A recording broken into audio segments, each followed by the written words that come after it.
of buildings, which you can call public buildings. Number one, to establish or start a new city.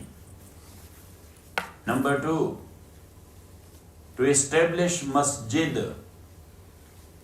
And number three, to establish a garrison or an army fortress. We call it Chowni, Kent. And some personal buildings also we will talk about.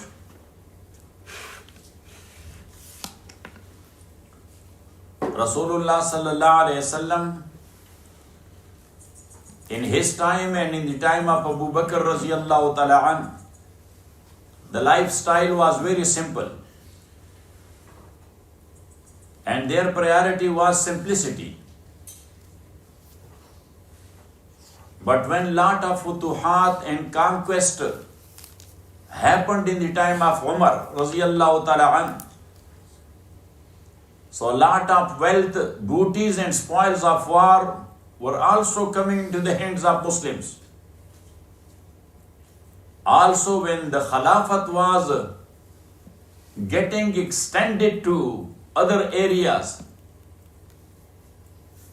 so they were knowing new cultures as well. And the wealth they were receiving from the battles, it was distributed to the Muslims. So the areas controlled by Roman Empire and Persian Empire, when these were conquered, so some people of those areas used to come to Mecca and Medina. And amongst them, there were some expertise or expert people.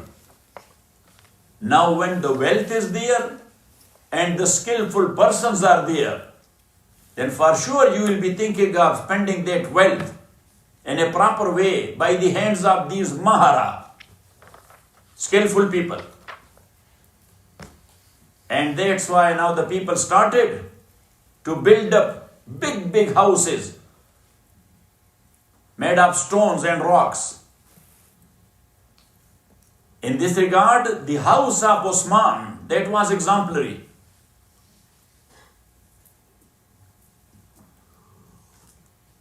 And in the first 6 years in the time of Osman also, futuhat and conquest were happening.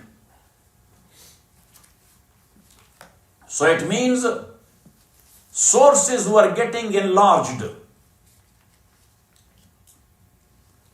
Also, Sayyidina Umar radiyallahu ta'ala in his lifetime, he was not allowing Sahaba to go and settle somewhere else. They have to be there in Medina of Rasul sallallahu alayhi wasallam. Because Umar said, I am in need of your consultation. But Usman radiyallahu ta'ala an, he was a man who allowed all people where you want to get settled, because now the people in different areas are in need of you. So I'm not going to enforce someone to go and settle there and go and settle there, wherever you want to. Mas'udi, a historian, he says because of this enlarging of capital or expanding of the state, the people started making big castles. In Medina there is one famous valley of Aqiq. Rasulullah sallallahu alaihi wasallam in many hadiths mentioned it. In Aqiq at that time, a mela of cattle, a bazaar of cattle was taking place. People used to buy and sell their cattle there.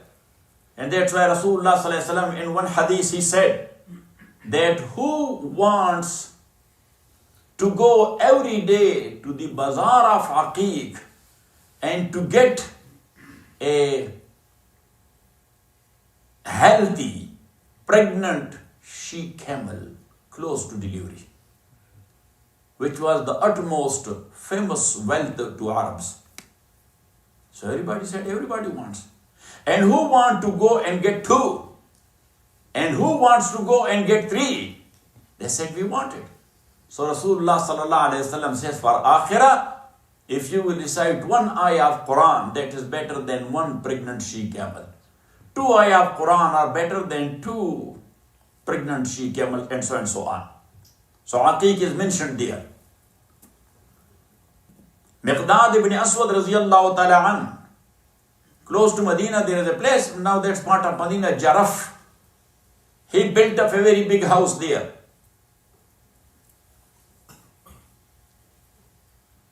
In the upper story, there were 7 rooms.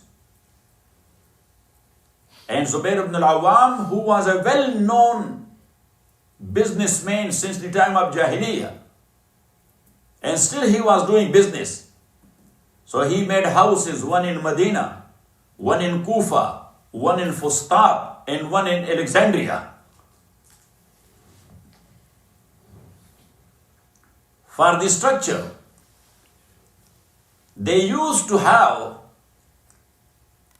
the sketches of Faris and Bilad al-Sham, their architecture. And the common thing in that architecture was this mihrab type of structure. Yes? Yes. Got it? All types of structure. In the time of the death of Zubair radiyallahu ta'ala an, his cash property was 50,000 dinar. And also, he had 1,000 horses, 1,000 slaves, and 1,000 slave girls as well. Got it? The house of Talha ibn Ubaidillah radiyallahu ta'ala an, that was very famous in the city of Kufa.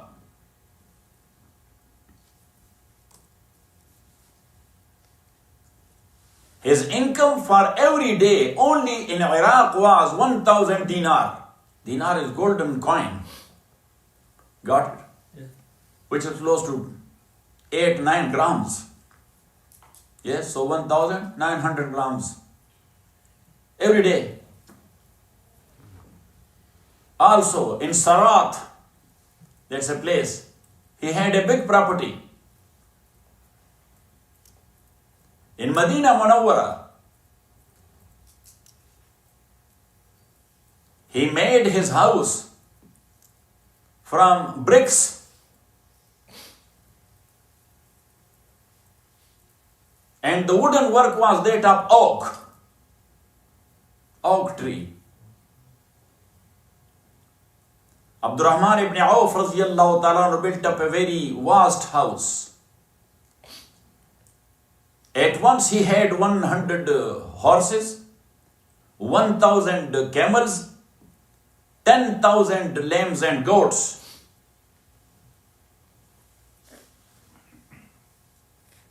He had 4 wives and children as well.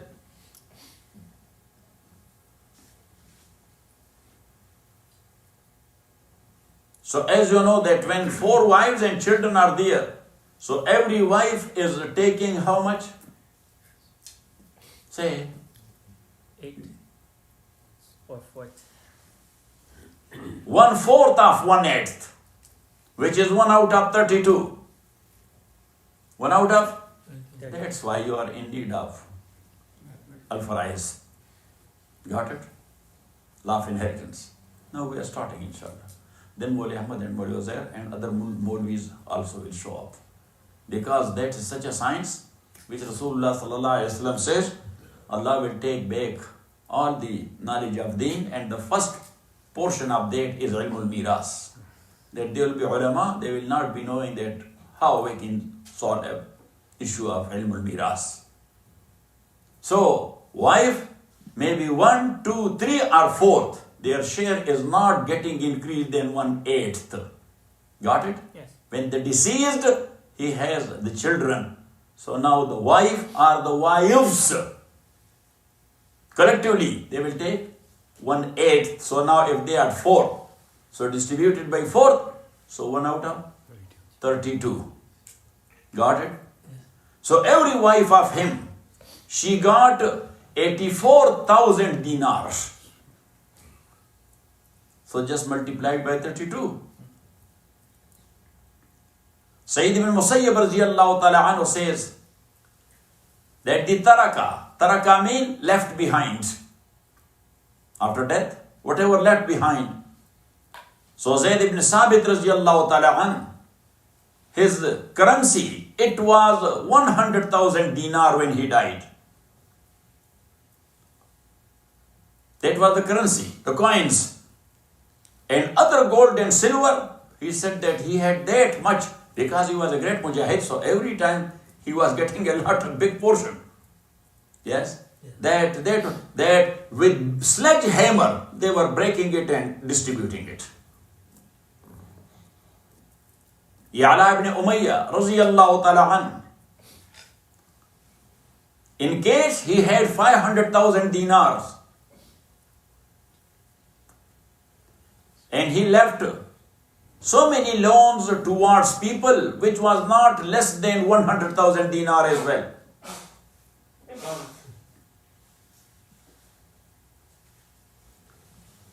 Now this was the private case.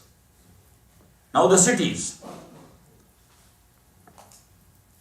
Whenever they were conquering an area, they were building a new city. Because Sayyidina Umar radiyallahu ta'ala anhu said, he put restrictions that a city must not be worse than this type of measurement, nor the population may increase than this number.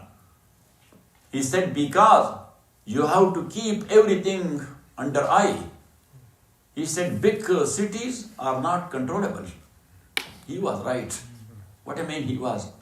So that's why when the areas were conquered, so they were starting new cities. And also he put the distance as well, that in such and such area, distance of 2 cities should be like this.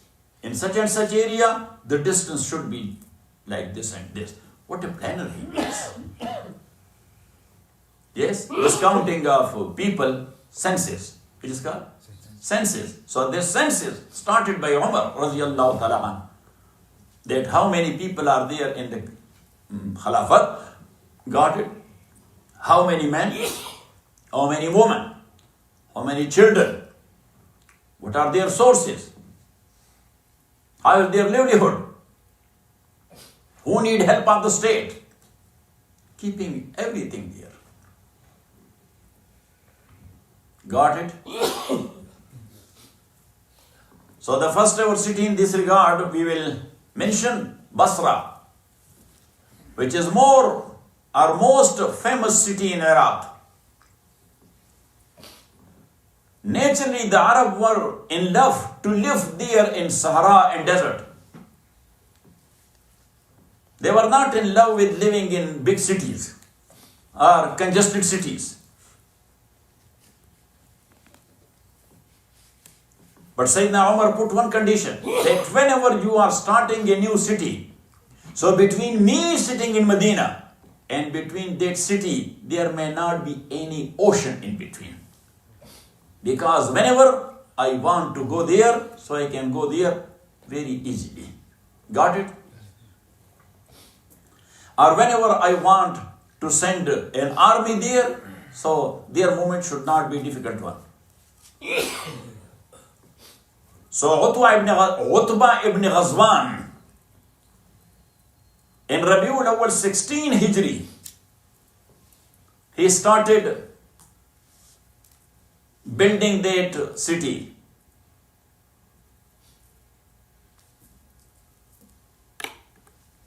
In the beginning, it was not in shape of a city, but it was in category of village. It was falling in category of a village. He started the structure of that city from masjid. They were starting city by building the masjid. That masjid is the center. So then they were spreading to. Yes, what a planner they were. For him, what do you think about them? Yes. So he built a masjid with mud bricks, not the cooked one in fire. Yes, raw bricks. And he made its ceiling from branches and leaves and grass. But after that, Ziyad ibn Umayyah, in year number 44, he rebuilt it with proper bricks. And the ceiling was made of oak tree wood. And also close to masjid, he built up Darul Imara, governor house. And then for every tribe, look at me, for every tribe he fixed an area. That this tribe, they have to build their houses in this area. So, of course, he was finding out how big their number is, how many families they are. So he was allotting them that area, that this tribe, they must be living here.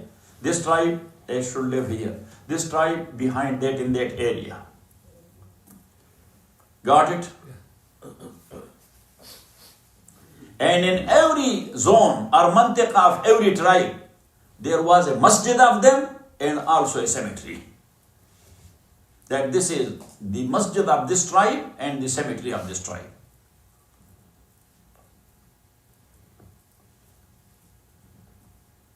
In less than 20 years, Basra became a famous seaport for China and Indian trade and business. Khalil is everywhere. Yes, at that time they arrived there in Basra.